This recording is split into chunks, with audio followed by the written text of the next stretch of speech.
YouTube Live. So welcome to the Abundant Life International Family Stream, and all the viewers and listeners are welcome. And it's time to get into the Word of God.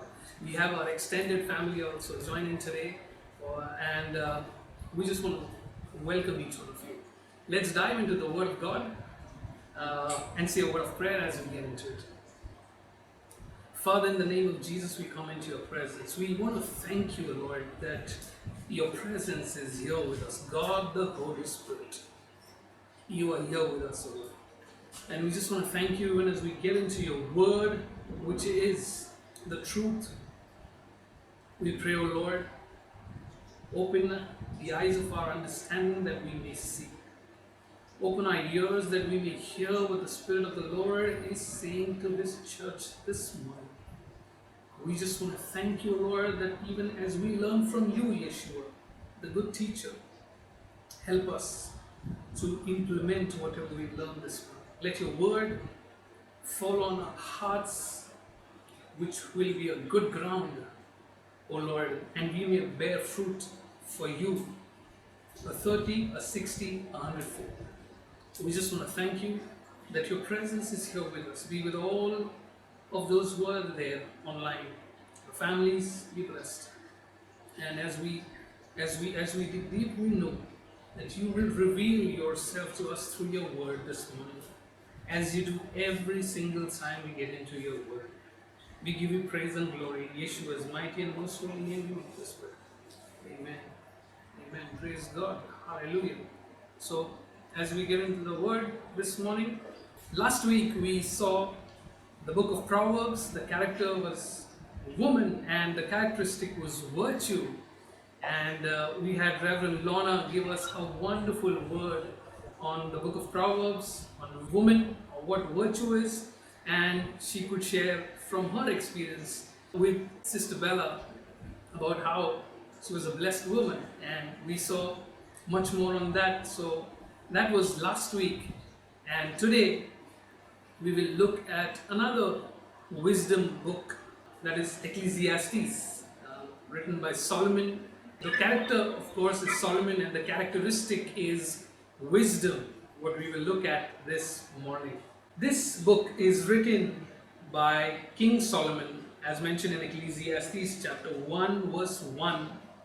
He calls himself the preacher, and verse 12, where he says that he is the ruler of Israel from Jerusalem. Only David and, of course, Saul, David, and Solomon ruled from Jerusalem over Israel, and he calls himself son of David. So, of course, it is none other than Solomon himself who has written this book. This is a part of the wisdom literature of the Old Testament, which consists of Job, Psalms, Proverbs, Song of Solomon. So these are the wisdom literature, what we are looking at. Why wisdom literature? Because this has a lot of wisdom for us to draw upon. Song of Songs is supposed to have written by Solomon in his youth. Song of Solomon, when he was youthful. He wrote Proverbs somewhere in his middle age, when he was a wise man. And Ecclesiastes is said to have written by him in his old age. And that's why you see this book has a lot of drawing out of experience from the world. The word Solomon means peace. The meaning of Solomon is peace. And wisdom is simply knowledge guided by understanding. And as Pastor has a few gerisms I would want to read, wisdom is God's practical knowledge in Christ, applied by faith with the understanding of the Holy Spirit. The second one, when you put on Christ, you put on wisdom, which will always give you victory. This actually sums it all, but we will continue to dig deep into this book. So Ecclesiastes comes from the Greek word ecclesia, which means assembly, and the Hebrew word is koheleth, which simply means the preacher or one who assembles. And the key text we saw is Ecclesiastes chapter 12, verse 13 and 14. Solomon begins this book by saying, "Vanity of vanities," says the preacher. Vanity of vanities, all is vanities. Vanity means just all is vain. It's in vain. Whatever you do, it's in vain. So right at the beginning of the book, and if you read right through the book, you may feel it's a very negative book, but that's not the case. He's actually drawing out on his experience what he has over the period of time. And he talks about at least 5 vanities. First, he talks about vanity of human labor. That's Ecclesiastes 1:3 and 2:18. He says, how much ever you work under the sun, you work more, you can accomplish everything by your labor in the world, but you will still not have a sense of fulfillment in spite of achieving all by your work. Second, he says, vanity of human wisdom. He says, you can gain a lot of wisdom through reading, knowledge, and whatever.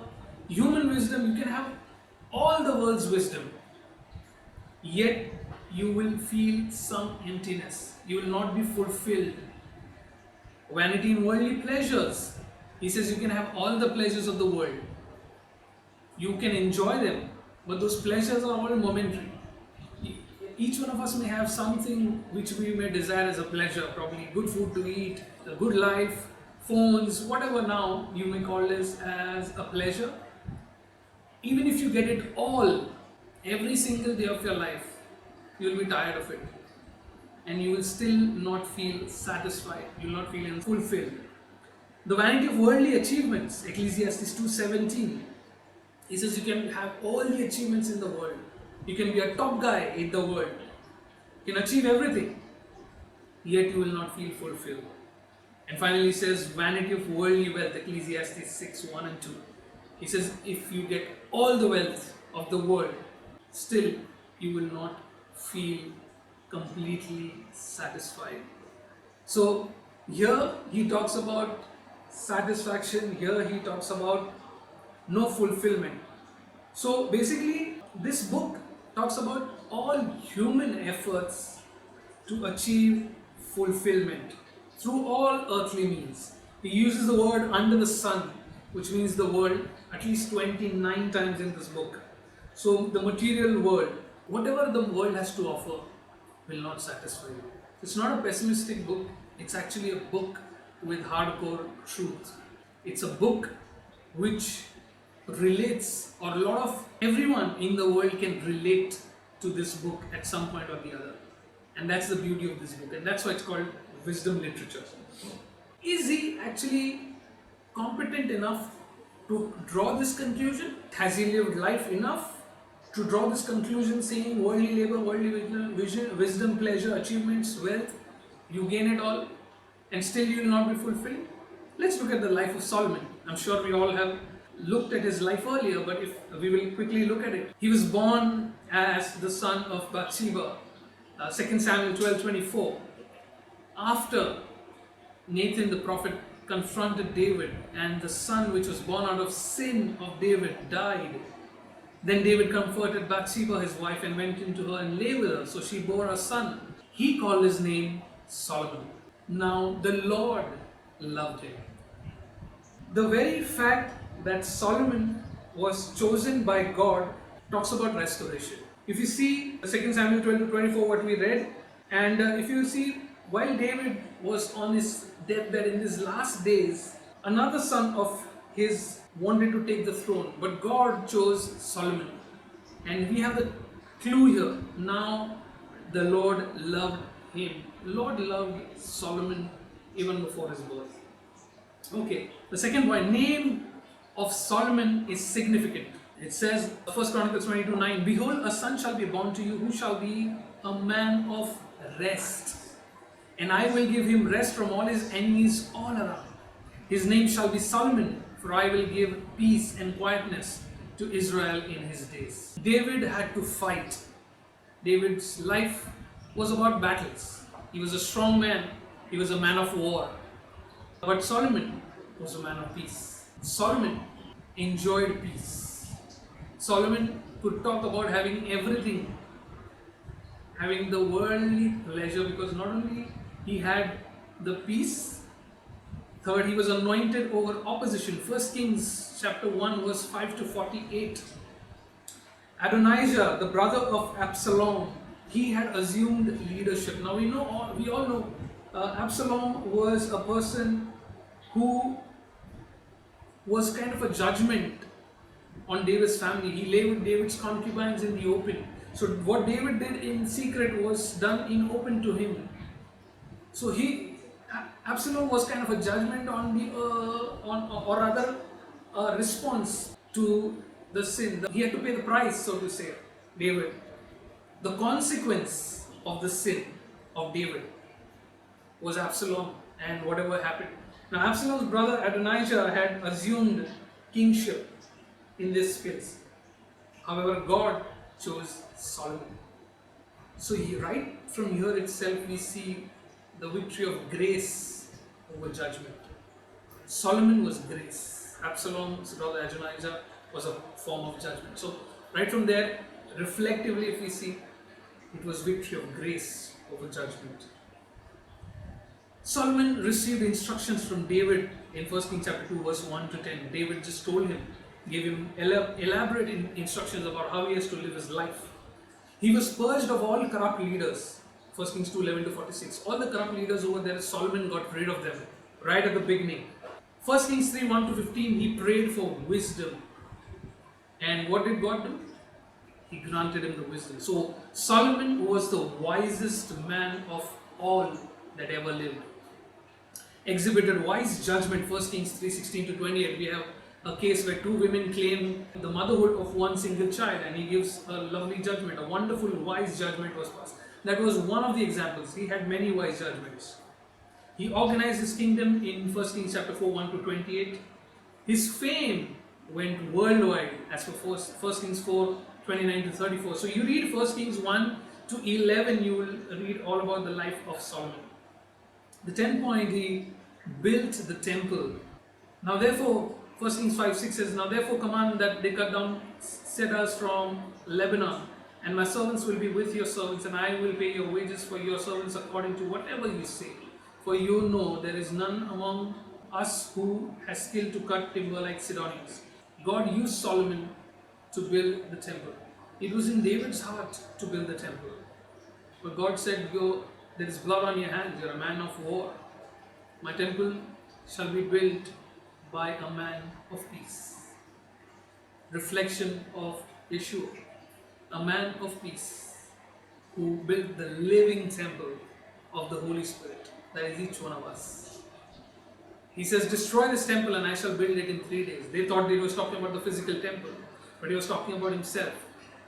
The temple of God, the Holy Spirit. Jesus himself, the resurrection and life. So Solomon quite reflects that. Moving on, he dedicated the temple, 1 Kings 8 22 to 66. The prayer of dedication is so wonderful. If you just go through this, you can feel the presence of God just coming over. It's beautiful when he dedicated the temple. He also built his own palace, and the Lord reappeared to him a second time in 1 Kings 9 1 to 9. So the Lord appeared to him twice and spoke to him. Solomon was so blessed. Solomon went on to strengthen his kingdom in 1 Kings 9 10 to 28. He also received the Queen of Sheba. She was the one who pursued excellence and wisdom. So he welcomed her and she was very happy.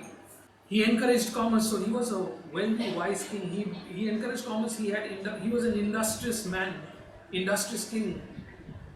So all the works were done by him. However, at the end of his life, or nearing the end of his life, he fell into polygamy and idolatry. 1,000 wives, miserable. On a lighter note, people struggle with one. He had 3 zeros behind it. But as Christians, we don't struggle. By the way, since it has to come from the pulpit right. You can joke about things, but it has to come right. So, as Christians, our wives are a blessing from the Lord. He who finds a good wife, it's a blessing to find a good wife from the Lord. So, praise God. As Christians, we enjoy the fellowship of the wives that God has put in our hearts, and wives enjoy the fellowship of the husband that God has put in their lives. So together we are a power team. 18 point, then as he fell into polygamy and idolatry, God raised adversaries against him, and finally his reign and death is mentioned in 1 King. His wisdom, are they not written in the book of Acts of Solomon? Verse 42. And the period that Solomon reigned in Jerusalem over all Israel was 40 years. Then Solomon rested with his fathers and was buried in the city of David his father, and Rehoboam his son reigned in his place.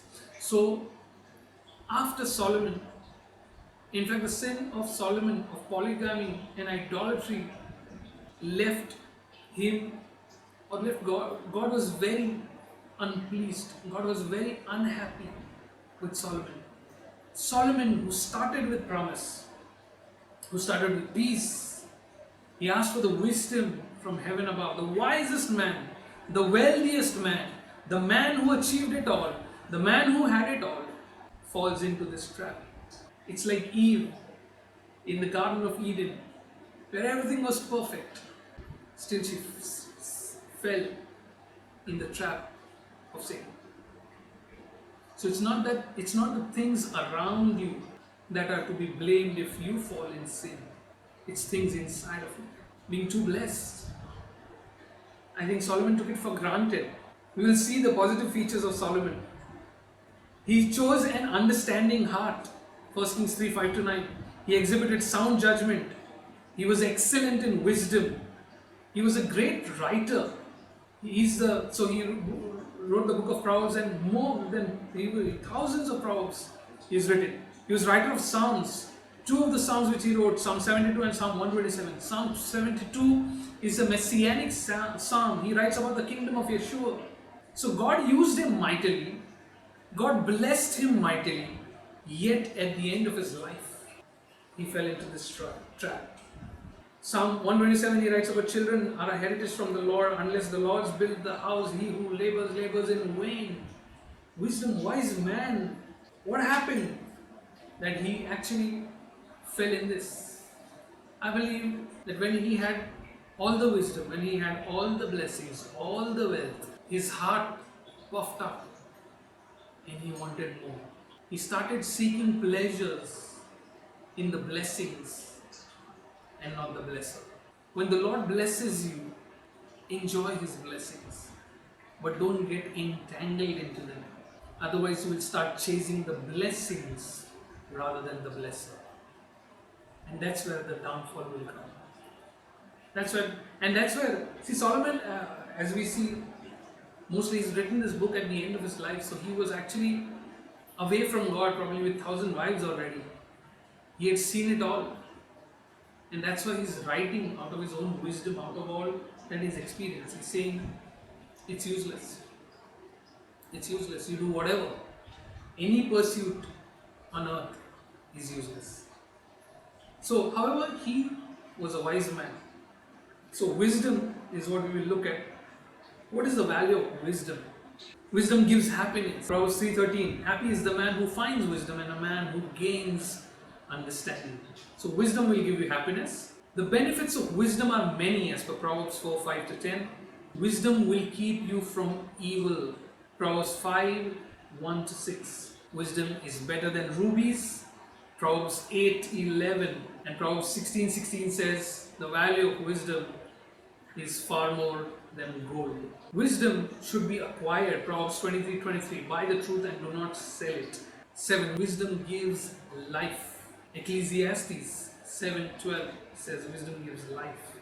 Wisdom makes you strong. Wisdom strengthens the wise more than the 10 rulers of the city, says Ecclesiastes 7:19.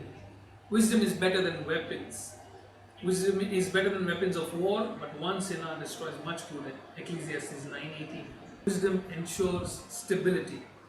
Isaiah 33:6. Wisdom and knowledge will be the stability of your times and the strength of salvation. Fear of the Lord is His treasure. In Christian walk, sometimes we go up and down, up and down. However, when we have wisdom, it will ensure stability. We need to be wise. We need to focus on the Lord, and we will be stable in our walk in Christ. Wisdom produces good fruit. James 3:7 17. But a wisdom that is from above is first pure, then peaceable, gentle, willing to yield, full of mercy and good fruits, without partiality and without hypocrisy. James talked much about wisdom. James 3:17. He's talking about godly wisdom. Before that, he talks about worldly wisdom. So there are two kinds of wisdom. One is worldly or earthly wisdom, which is sensuous and because of which there is confusion. But as against that, godly wisdom is pure, it's peaceable, it's gentle, willing to yield, it's full of mercy and good fruits. Very important. Jesus said that he expects good fruit from each one of us. He says, my Father prunes every vine that does not bear good fruit. Or rather, he prunes every vine. So there is pruning in our life so that we bear good fruit. As Christians, we are supposed to be fruitful. And our fruit has to be good. The works that we do out of the grace that we receive. We did a study on James last week. The works that we do out of the grace that we receive are our fruits. Jesus said, the tree shall be known by its fruit. Each one of us is the tree. We shall be known by the fruit. What is the fruit? Our works, which are visible to the world. So let us have good works. We should be fruitful in a good way. And wisdom will help us do that. A lot of people are running behind knowledge today. Even knowledge of the Word of God. Brilliant, excellent. You need to have the knowledge of the Word of God. But there is no point having knowledge only and not using it. That is being unwise. You may have a knowledge. You may have complete knowledge about how to drive a car.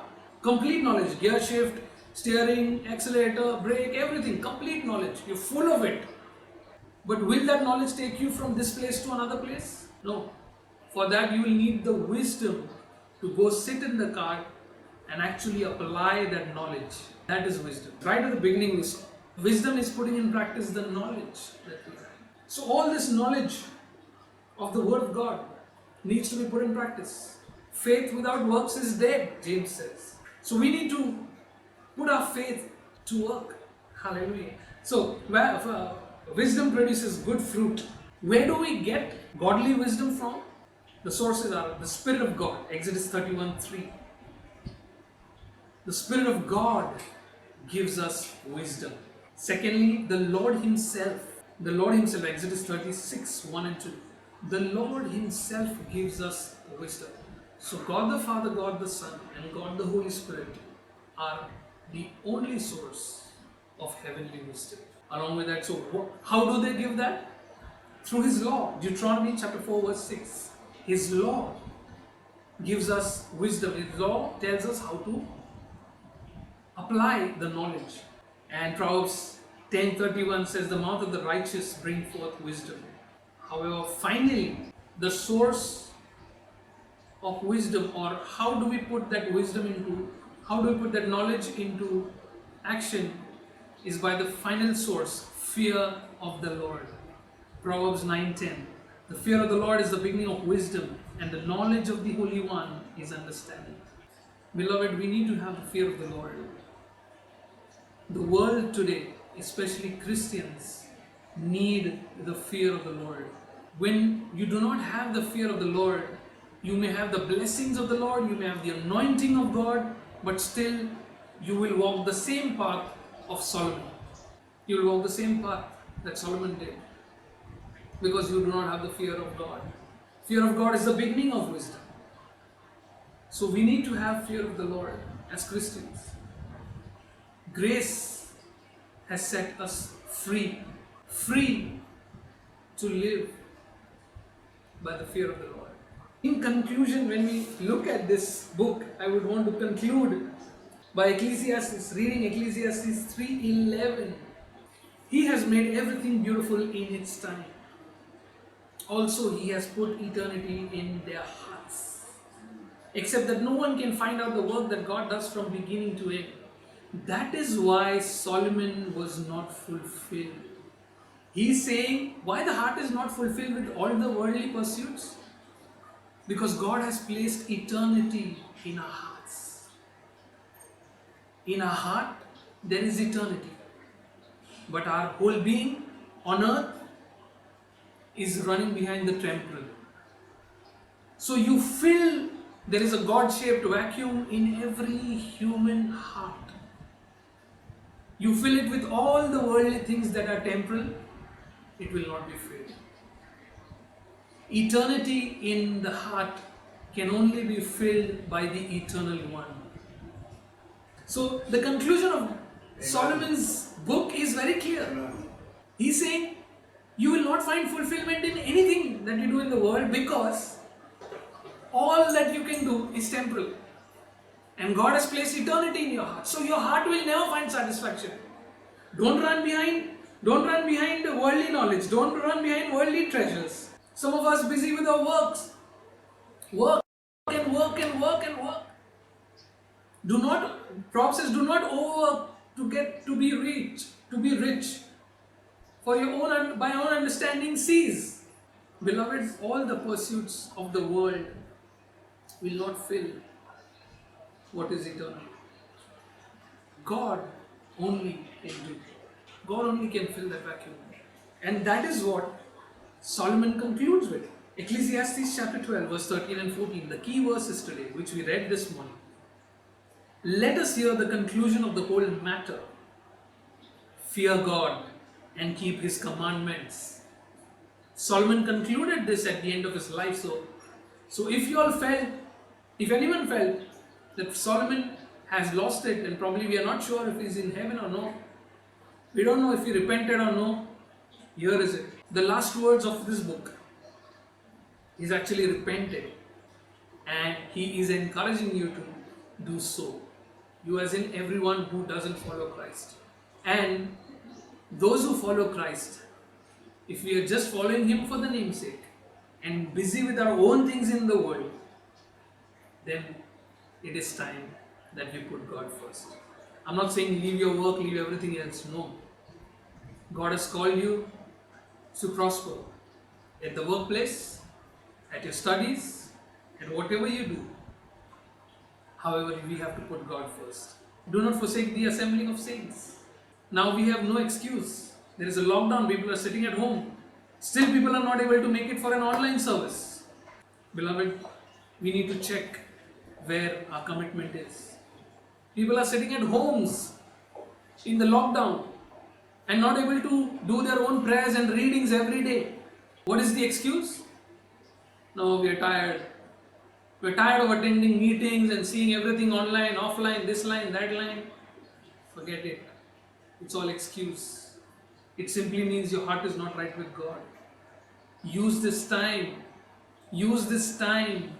God has actually allowed this time to take you away from busyness of life so that you can enjoy in His presence. Amen. Get discipline in reading and praying every day. Give yourself no excuse. Hallelujah. Because here He says, fear God and follow His commandments. In John 14:15, Jesus said, if you love me, obey my command. If you love the Lord Jesus Christ, you will obey His commandments. And then He says, this is man's all. All you need to do is fear God and keep His commandments. Why? Because God will judge. Verse 14, for God will bring every work into judgment.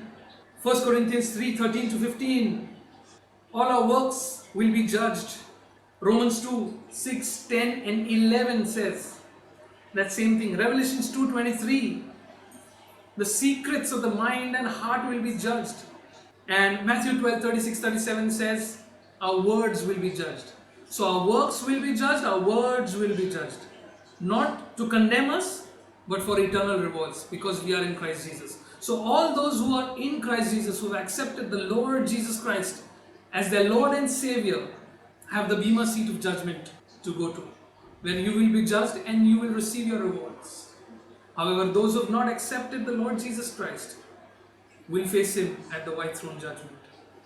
So beloved, my encouragement, anyone listening, if you've not accepted the Lord Jesus Christ as your Lord and Savior, Your time is now. You can do anything in the world. No religion will fulfill your heart's desire. No amount of money will fulfill the missing thing in our heart. No knowledge, nothing, the pleasures of the world, nothing will fulfill the God-shaped vacuum. Only God can do it. And God, in His mercy, sent His only begotten Son, the Lord Jesus Christ, so that whoever believes in Him shall not perish but have an everlasting life. Beloved, the Word of God says it is appointed for man to die once and then face judgment. So everyone has an appointment with God. Make sure you have an appointment for your rewards and not for judgment. Hallelujah. Amen. So as we conclude, I would want to encourage you, beloved, that as Solomon said, the conclusion of the matter, let us conclude. Let us fear God and do good. Hallelujah. Let us close with a word of prayer. Father, in the name of Jesus, we want to thank you, Lord. Thank you for this time that we can spend in your word. Thank you for your grace, for your knowledge and understanding. Thank you, O Lord, that you have encouraged us this morning. I pray, O Lord, each one of us who has been touched, I pray that we will take our walk with you seriously, Lord. We shall not run behind the things of the world. We shall not, even in Christian world, we shall not be only Marthas, busy with things which we supposedly do for the Lord, but we will spend time with you like Mary. The good thing, we will choose the good thing. And, O Lord, we will take time to set aside reading and praying every day, spending time with you in your word, preparing our hearts for your return, preaching the gospel to the lost, bringing in many into your kingdom. Hallelujah. Help us, O Lord, to live a life that is holy and acceptable unto you. Help us to draw from wisdom, the wisdom from heaven above. As James 1:5 says, for he who lacks wisdom, let him ask. We ask for heavenly wisdom, Lord. Give us the wisdom from heaven above. Help us to walk in wisdom. Help us to number our days and apply our hearts to understand. We just want to thank you and give you praise and glory. We commit all that we have and all that we are into your hands. Your will be done in every area of our life. In Yeshua's mighty and most holy name we make this prayer. Amen. Amen.